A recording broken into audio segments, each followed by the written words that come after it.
አንድ ሁለተኛ አንድ ሶስተኛ ሲባል ግራ ይገባችኋል ወይም እንደገባው ሰው ብላችሁ ታልፈላችሁ። ይሄ ቪዲዮ ለእናንተ ነው። በቀላሉ ፍራክሽንን በምንድን ነው ማስረዳችሁ?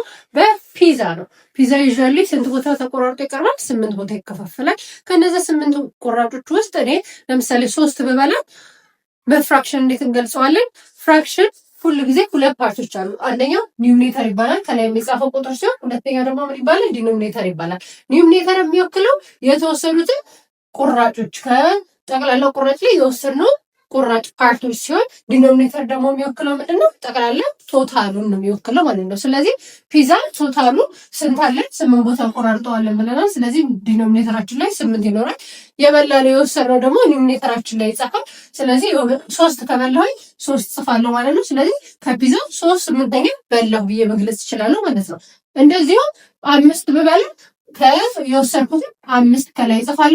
ከጠቅላላው ደግሞ ቶታሉን ከላይ ይጽፋሉ፣ ከታች ይጽፋሉ። ስለዚህ 5 ቁራጮች ከበላሁኝ 5/8 በላሁኝ ብዬ እጽፋለሁ ማለት ነው። ከቁራጮቹ ደግሞ 4 ብበላ ከላይ 4 ጽፋለሁ፣ ከታች 8 ጽፋለሁ ማለት ነው። ይሄንን ደግሞ ሲምፕሊፋይ ሳደርገው ሁለቱንም በ4 ሳካፍል፣ ይሄን በ4 ሳካፍል 1 አገኛለሁ፣ ይሄን በ4 ሳካፍል 2 አገኛለሁ። ከፒዛ 1/2 ወይም ደግሞ ግማሽ በላው ብዬ ገልጻለሁ ማለት ነው። ከዚህ በኋላ በፍራክሽን መጠቀም የሚከብዳችሁ አይመስለኝም። እንደዚህ አይነት ቪዲዮዎችን ከፈለጋችሁ ላይክ፣ ኮሜንት፣ ሼር፣ ፎሎ ማድረጋችሁን እንዳትረሱ።